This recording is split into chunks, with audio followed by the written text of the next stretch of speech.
Heboh, link video 61 detik. Ini pemeran asli video Shure mirip Nagita Slavina sebelum diedit. Beberapa hari terakhir netizen dihebohkan sebuah video porno 61 detik diduga Nagita Slavina.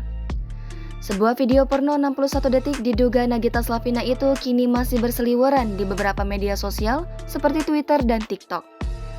Mulanya, video porno 61 detik diduga Nagita Slavina itu disebut-sebut pertama kali diunggah sejak Minggu 9 Januari 2022 kemarin. Sebenarnya, video Shure diduga Nagita Slavina yang tersebar di media sosial, terutama TikTok dan Twitter, sudah sangat lama.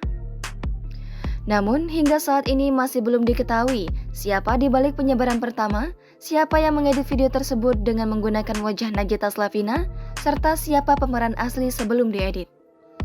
Banyak terkejut saat melihat video Shure 61 detik mirip Nagita Slavina, tapi ketika mencoba melihat isi hingga selesai, ternyata video Shure 61 detik mirip Nagita Slavina editan. Hal itu terlihat di beberapa bagian tidak memiliki kesamaan dengan Nagita Slavina asli. Selain itu, potongan dari badan dan wajah saja ada sedikit terlihat seperti editan. Sebagai informasi tambahan, untuk pemeran asli sudah diketahui wajahnya dan video Shure yang menyangkut Nagita Slavina itu hoax. Sementara itu, pakar telematika Roy Suryo pun ikut menanggapi link video 61 detik mirip Nagita Slavina. Roy Suryo mengatakan, pemeran wanita yang mirip Nagita Slavina dalam video Shure yang beredar bukanlah rekayasa.